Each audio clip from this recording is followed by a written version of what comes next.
Alright, I am back with another video, and today we are doing a build that just kind of suddenly came to me. It's not really a build request, but when I was doing my monk build from earlier this week, the Firelight monk, I kind of was going through the subclasses and I was just like, wait a minute, doesn't Halo of Spores work on unarmed strikes? And sure enough it does, so here we are. I mean, I'm absolutely not the first person to make a build like this, but I felt like I would give it a shake anyway, because I thought it might be quite fun just to go over, and I actually do think it is a super cool build, at least the way I've built it, so I really hope you enjoy. Anyways, let's get into it. So, first off, we're going to be making a monk to start, so that means we're going to be getting, you know, our flurry of blows, our unarmed defense, or our martial arts bonus attack, all the stuff that we're really going to want. We're only going to really be using unarmed attacks in this build, so there's not exactly a reason to need to grab certain proficiencies or whatever, and since we're mainly going to be a monk, having that unarmored defense is important, so there's not really any proficiencies we need from other classes, so starting monk is just fine. As for our ability scores, you're probably going to want them to look a little bit something like this. Dexterity 16, Constitution 15, Wisdom 16. We want our Dexterity and Wisdom to be high, and Constitution is alright sitting at a 15, even though it's an odd number, because you still get that bit of buff to HP. And also you can grab Ethel's Boon to boost this up to a 16 if you so desire, or you can bump it down to a 14 and move some other skills around. And I just put my last 10 points in Strength, but really it could go anywhere, like Charisma for example. So yeah, that's the first level.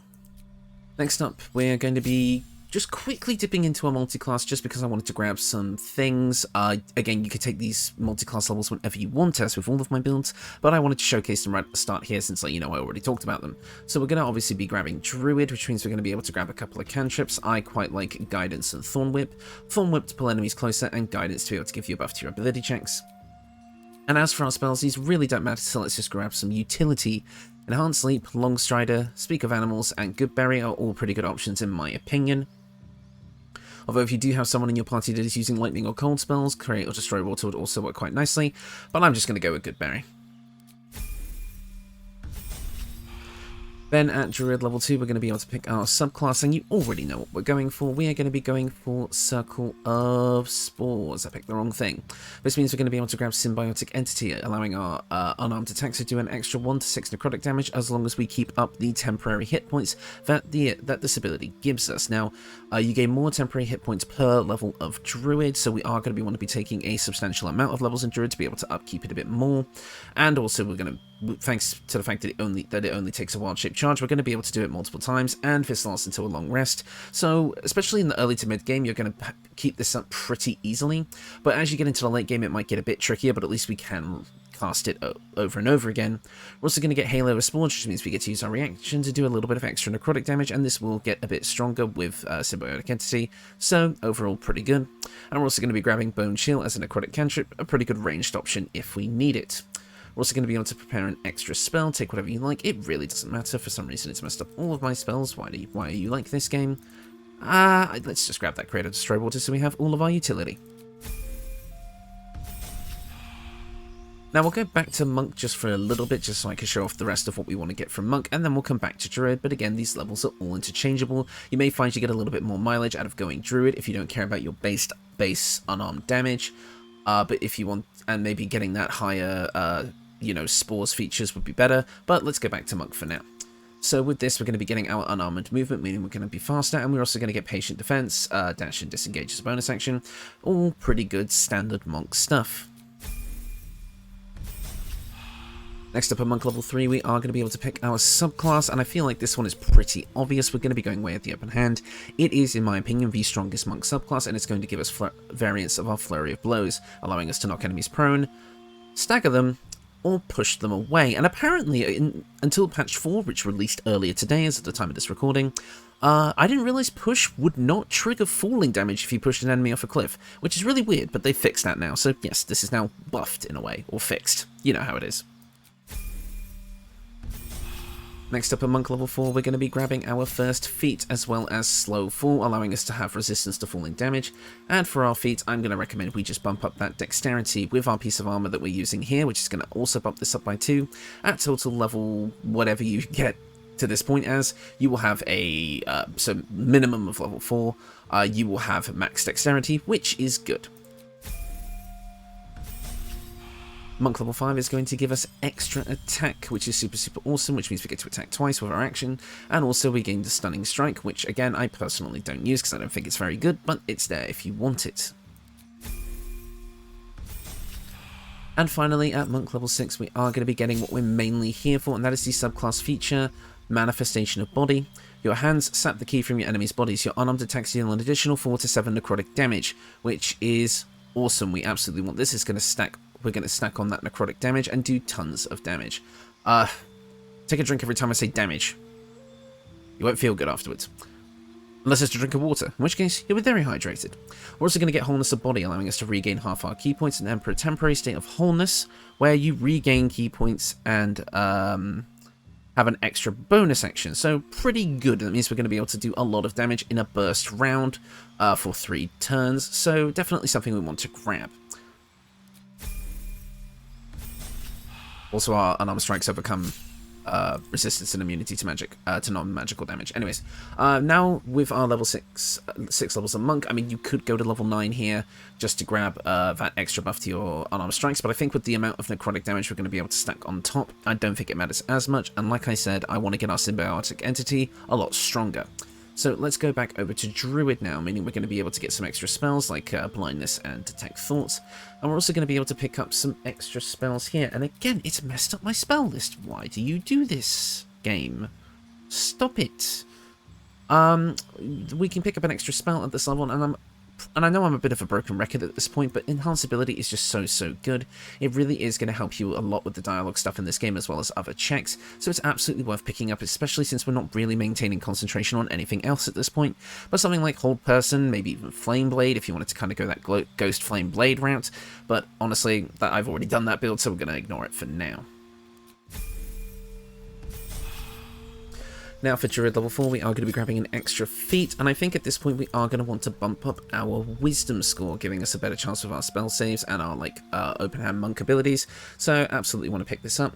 We're also going to be able to grab another cantrip, and I quite like getting Poison Spray just because it feels a bit closer to being on theme. And finally, I think we will grab Hold Person since it is quite a useful spell overall. With Druid level 5, we are going to be grabbing some level 3 spells, including Animate Dead and Gaseous Form, which are very nice. And like I said, we can grab a couple of extra spells at this level, and it's really up to you what you want to take. I mean, the level 3 options are here, but I'm not really keen on any of them so much. Sleet Storm or Cool Lightning are obviously good options. Again, if you go with the Create Destroy Water, having Cool Lightning as well can definitely work, so maybe we'll just grab that for the sake of it. And then maybe, honestly, I could kind of see this character as being a bit of a stealthy monk assassin type deal, you know, like the Death's Hand that this build is named after. So I could absolutely see us going for something like Pass Without Trace. Now, at Druid level 6, we are going to be reaching our maximum level, meaning we are going to get Fungal Infestation here, allowing us to raise zombies from the earth. If you wanted to play this as more of a, spreading death, summoning zombies type route, you could absolutely go for Druid levels first. I mean, again, you're going to have that lower base unarmed damage. However, again, you can kind of supplement that with the equipment that we'll be getting and the kind of Spores Druid feature to give you a bump to it, so you're not going to feel too weak, especially in the early game. So it's entirely up to you if you want to take the Monk levels first or the Druid level first. And we could just grab whatever, it really doesn't matter. And as far as our levels go, that is the build. Overall, I think you've got a solid set of damaging options here. Yes, we're mainly going for necrotic damage, but I do think that works, and besides, a lot of our attacks are still going to do bludgeoning damage, so you're not going to be too hard up for damage overall. But if you really wanted some extra options, you still have things. You can get some basic spells. You have Poison Spray, Ice Knife, Cool Lightning, so you do have options if for some reason necrotic and bludgeoning damage are both going to be an issue in a battle. So let's get into the equipment. Pretty standard stuff here, stuff you probably would expect a monk to use, but let's just get into it. Since we're a Spore Druid, Circle of Bones is really good because any of our summoned undead are going to be resistant to bludgeoning, piercing, and slashing damage, which is awesome. The Cloak of Protection just to give us a bump to our armor class. Even though we do have pretty decent AC as a monk, it's a nice thing to have, but if you want to swap this out, go ahead. The Graceful Cloth, you gain Cat's Grace and increase your dexterity by 2 to a maximum of 20. This is awesome. It's one of the better clothing options in the game, especially when you can get it so early. And you also gain Nimble as a cat. You gain a +1 bonus to dex saving throws, and your jump distance increases. Stacking this with our monk abilities, we're going to be very, very mobile. And I think particularly in this case, since we're doing like this kind of necrotic death monk, the kind of bony look that the garb has, as well as being able to color it black and white like this, I think looks pretty good overall. I usually don't really like the way this armor looks, but I think it looks good here. Also, we're going to be looking at the Hell Dusk gloves. Now, yes, you get these in Act 3, and yes, you get these from going to the House of Hope, which is considered like a end game location, but you can get there as soon as you start Act 3, and you can get these by beating like kind of the mini-boss of the area, which isn't too much of a bad shake, especially if you're playing on balance, but I've personally done it on Tactician around level 7 or 8, which is about when you would start Act 3, so I feel like these are pretty decent to get, but basically the main reason we're here is that these are going to give our unarmed attacks an extra 1d6 necrotic damage and can also cause them to inflict bleeding, which is awesome, but in the meantime you can use the flawed Helldusk gloves, which I think in black and white still looks pretty decent, which is basically going to do the same thing except it's 1d4 necrotic damage. So basically it's just you use these once you get into Act 2, because you can get these right away as soon as you start Act 2, and then when you get into Act 3, upgrade to the superior model. As for our boots, we're just going with the evasive shoes here. Again, a really easy set of boots to get in Act 2, which is going to bump up our armor class even more. You could probably go full length with Disintegrating Nightwalkers or something as well, but I just felt like picking these up here because I quite like how they looked with the fashion. And overall, yeah, I think just being able, all of these are coloured with the Harlequin black and white dye, and I feel like it works out pretty well overall, but of course you could play with camp clothing or something if you wanted to try and get like a different look, although this didn't feel fighty enough, like it didn't feel like a combat outfit, so I decided to go more with this. As for our weapon, we don't have one, but we are using the Darkfire Shortbow to give us resistance to fire and cold damage and the ability to cast haste, because why not? Our accessories are the Spectator's Eyes, giving us Ray of Fear and Wounding Ray. This can be obtained in Act 1. Ray of Fear just makes your target frightened, but Wounding Way is a nice... Wounding Way as cast by that Scooey Wabbit. I'm talking a bit quick in this one. I don't know why. But anyway, we get I can't say it. Wounding Ray. Thank you. Good God. Basically, it gives you a ranged 2d8 necrotic damage attack. I mean, honestly, you can swap this out, but this is just an easy to get thing in Act 1. If you find something more useful, go ahead. We also have the Ring of Exalted Marrow, mainly just chosen for the theming. It allows you to subjugate the undead with your commands. I think it's basically like using Dominate Person on undead creatures, but I'm not entirely sure. You have to check this out. But we are mainly here for Ghoulish Touch, which means we have a 2d6 necrotic damage kind of attack that could possibly paralyze a target, which could be pretty useful. But again, it's mainly just here for the theming. And here's an interesting one. After Death Do Us Part, you can attain this in Act 3 at the end of a questline. And when the wearer is downed, they rise once more with half their hit points restored, but are gripped by Shadow Possession. And what Shadow Possession does is the affected entity is possessed by frenzied shadows and will attack the nearest creature.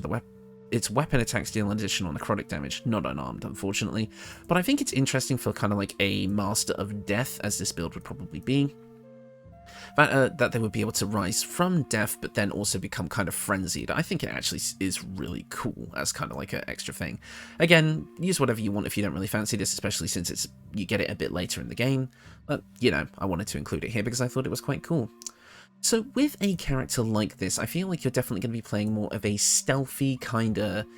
maybe like infiltration rogue. I think the whole point of this character is they are probably a member of some sort of like society or church of death, maybe a cult if you wanted to go that way, but probably not the Ball List guys, because those guys are a bit zealousy, they're kind of like zealots, where I think this character would probably be more of a like kind of, you know, respectful killer, where it's like they kill people whose time has passed or those who would cause unnecessary death. So I could see them kind of being like an anti-hero type, and I do think the overall look does kind of work for this. I mean, that's just my weird justification. Obviously build the character however you like. That's just kind of how I thought, what I was thinking of when I designed this.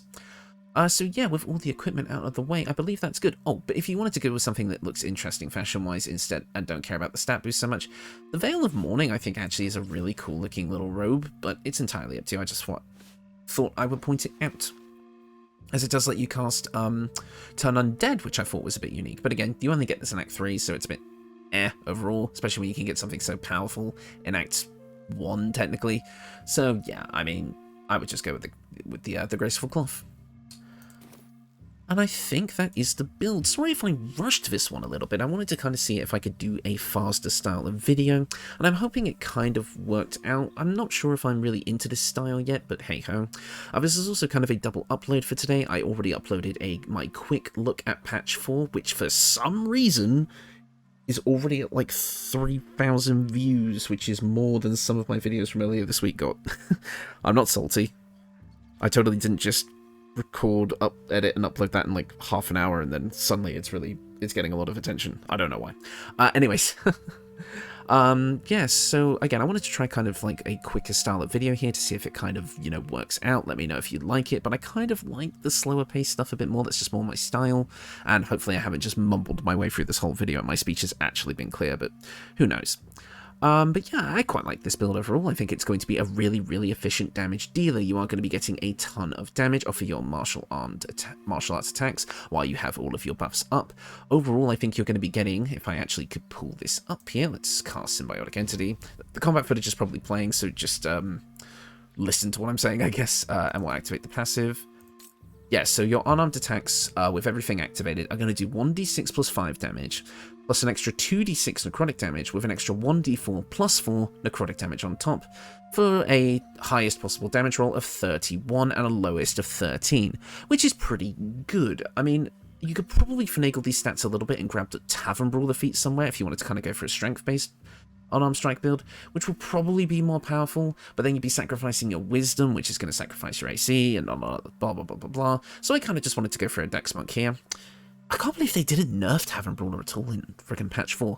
I mean, I've only very briefly read the patch notes, as you saw from the video earlier tonight, so maybe they did something with it, but honestly, I don't think they did. And the reason this video is a bit strange is patch 4 broke a lot of my mods, but not enough to stop me from making this video. The only thing I did have to do, because it broke my respec mod and a few other things, but it didn't break the mods that let me like summon the items. So all I had to do was go and grab withers, so I very briefly pulled them out of retirement, and then kind of go and, you know, get the equipment I needed. But a whole bunch of other things are broken, and it kind of made the video making process a little bit more tedious. So unless all of my mods are updated by tomorrow, I might not upload.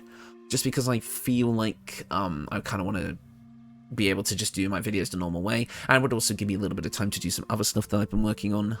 So yeah, so I think I'll do a little double upload tonight, so you guys get both a regular build and a little extra look at patch 4, and then I'm going to wait for my mods to all be updated before I upload again. So probably no upload tomorrow, but mod creators are usually really, really good, so I'll probably have another video on Friday, but if things get updated quick enough, I might make another build tomorrow.